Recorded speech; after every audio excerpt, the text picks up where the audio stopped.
नमस्कार, मैं हूं आपके साथ पूर्णिमा मिश्रा। हमारे खास प्रोग्राम क्या कहते हैं नरेंद्र मोदी में आज आपको सुनवाएंगे पीएम मोदी का वो ऐतिहासिक भाषण जो उन्होंने 28 अप्रैल 2024 को कर्नाटक के बेलगावी में दिया। अपने भाषण में प्रधानमंत्री ने कहा कि भारत जब आगे बढ़ता है, भारत जब मजबूत होता है तो हर भारतीय खुश होता है। लेकिन कांग्रेस देश हित से इतना दूर हो चुकी है, परिवार हित में इतना उलझ गई है कि उसे देश की कोई उपलब्धियां अच्छी नहीं लगती। साथियों, भारत जब आगे बढ़ता है, भारत जब मजबूत होता है तो हर भारतीय खुश होता है। लेकिन कांग्रेस देश हित से इतना दूर हो चुकी है,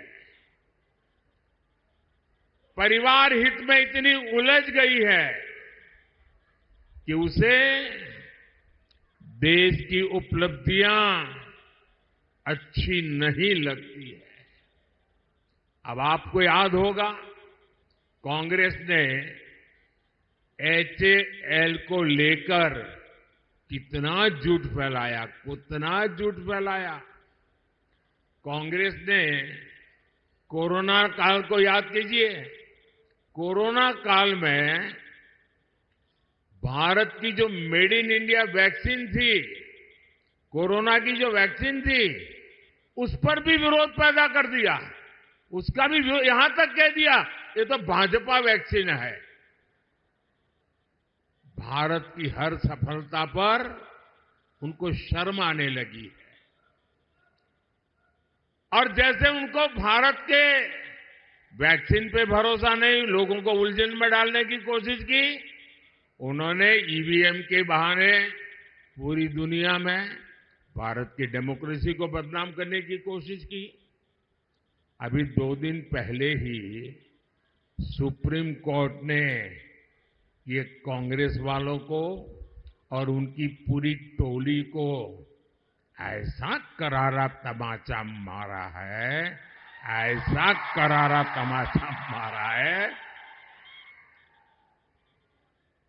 सवाल ये है, आखिर कांग्रेस देश का नुकसान होने वाली बातों पर झूठ फैला करके लोगों में विश्वास तोड़ने में का काम किसके इशारे पर कर रही है?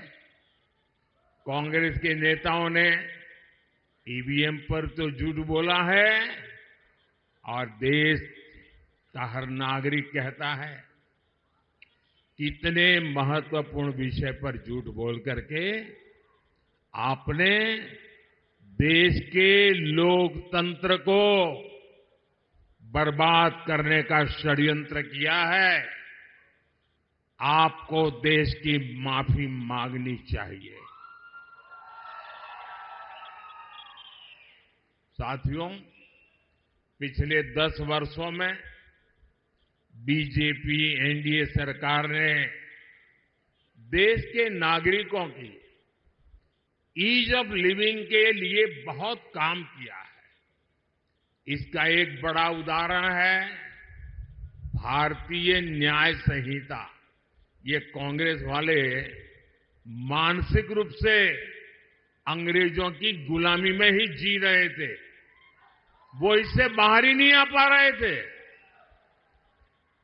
वो तिरंगा झंडा फहरा करके तो आजादी की बात करते थे, लेकिन हर कानून व्यवस्था में मन से अंग्रेजी की गुलामी को जी रहे थे।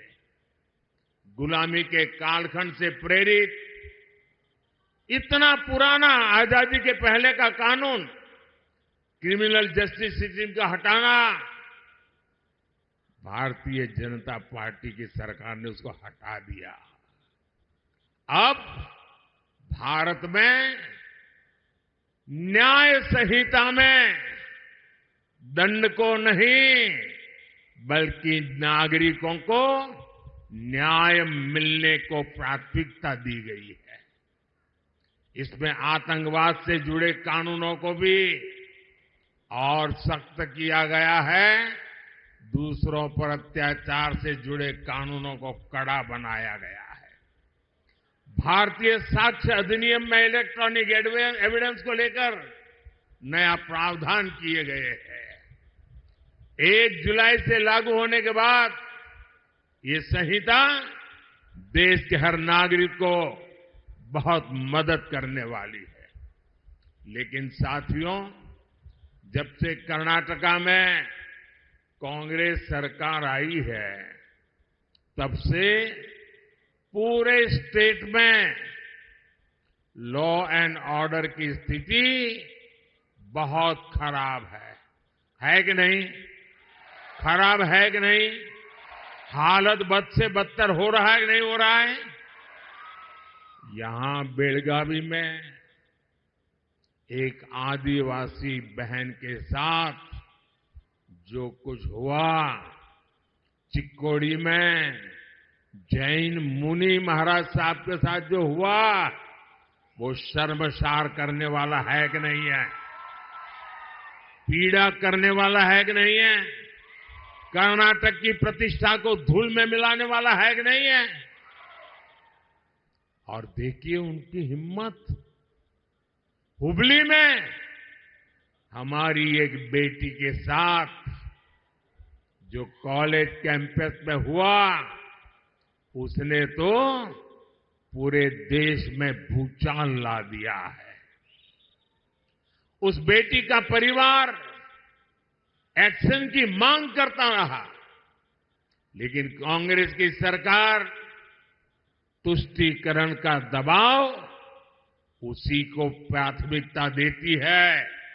उनके लिए नेहा जैसी बेटियों की जिंदगी की कीमत नहीं है, उनको तो अपने वोट बैंक की चिंता है। बेंगलुरु के कैफे में बम धमाका हुआ, तब भी कांग्रेस ने शुरुआत में इसे लेकर गंभीरता ही नहीं है, यहां तक कह दिया ये तो गैस का सिलेंडर फटा था। देश की जनता के आंख में क्यों धूल झोंक रहे हो कांग्रेस के लोग? अगर तुमसे नहीं बनता है तो छोड़कर के घर चले जाओ।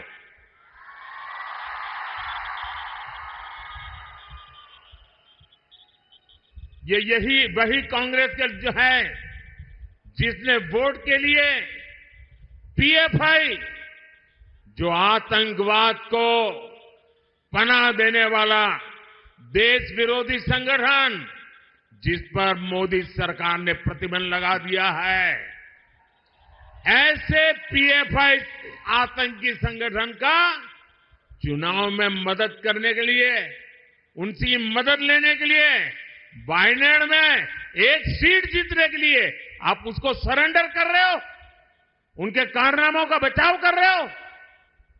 लेकिन भाजपा सरकार ने देश और समाज विरोधी पीएफआई को बंद किया है, उससे बड़े बड़े खैरखा जेलों में सड़ रहे हैं। भाइयों, साथियों, कांग्रेस ने हमारे इतिहास को, हमारी आजादी की लड़ाई को भी वोट बैंक के नजरिए से, तुष्टीकरण के नजरिए से ही लिखवाया है। और आज भी ये कांग्रेस के शहजादे उसी पाप को आगे बढ़ा रहे हैं। आपने कांग्रेस के शहजादे का एक ताजा बयान जरूर सुना होगा। ये शहजादे का कहना है कि भारत के राजा, भारत के महाराजा ये अत्याचारी थे, ये गरीबों की जमीन छीन लेते थे, जब मर्जी पड़े तब उनका सब हड़प कर लेते थे। कांग्रेस के शहजादे ने छत्रपति शिवाजी महाराज, कित्तूर की रानी चिन्नम्मा जैसे महान व्यक्तित्व का अपमान किया है। इनका सुशासन, इनकी देशभक्ति आज भी हम सभी को प्रेरित करती है। जरा शाहजादे को पता है क्या मैसूरू राजघराने का योगदान? उनको याद नहीं रहा।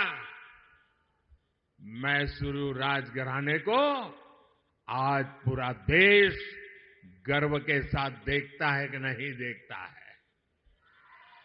साथियों, कांग्रेस के शाहजादे का बयान सोच समझकर वोट बैंक की राजनीति करने के लिए, तुष्टीकरण के लिए दिया गया बयान है। याद रखिए, शाहजादे ने राजा महाराजा को बुरा भला कह दिया, उनकी तो आलोचना कर दी, लेकिन भारत के इतिहास में जो अत्याचार नवाबों ने किए, निजामों ने किए, सुल्तानों ने किए, बादशाहों ने किए, उसकी बात पर तो शाहजादे के मुंह पर ताला लग जाता है, बोलती बंद हो जाती है और राजा महाराजाओं को गालियां दे रहे हो, उनको अपमानित करते हो। कांग्रेस को औरंगजेब के अत्याचार याद नहीं आते, जिसने हमारे सैकड़ों मंदिरों को तोड़ा, अपवित्र किया। कांग्रेस तो औरंगजेब का गुणगान करने वाली पार्टियों के साथ खुशी से गठबंधन करती है। इनको वो लोग याद नहीं आते जिन्होंने देश भर में हमारे तीर्थों को तहस नहस किया, लूटपाट की, हत्याएं की, गौ हत्याएं की। इनको वो नवाब याद नहीं आए जिन्होंने भारत के विभाजन में बहुत बड़ी भूमिका निभाई। कोई कल्पना कर सकता है क्या बनारस के राजा के बिना बनारस हिंदू विश्वविद्यालय की स्थापना संभव हो सकती थी? क्या महारानी अहल्याबाई होलकर ने मंदिरों का पुनर्निर्माण कराकर हमारे आस्था स्थलों की रक्षा की या नहीं की? मैं गुजरात से आता हूं, मेरा गांव गायकवाड़ स्टेट में पड़ता है। ये बड़ौदा महाराजा थे जिन्होंने बाबा साहब आम्बेडकर की प्रतिभा को पहचाना था, उनको बड़ौदा बुलाया, उनकी शक्ति को पहचाना और बाबा साहब आम्बेडकर को विदेश पढ़ने के लिए भेजने का काम गायकवाड़ महाराजा ने किया था।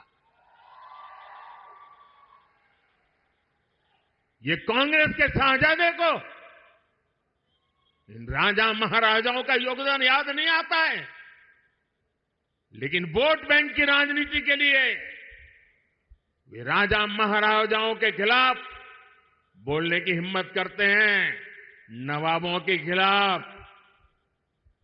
बादशाहों के खिलाफ, सुल्तानों के खिलाफ एक शब्द बोलने की उनमें ताकत नहीं है। कांग्रेस की तुष्टीकरण की मानसिकता अब देश के सामने खुल करके सामने आ रही है और यही मानसिकता कांग्रेस के मैनिफेस्टो में भी झलकती है।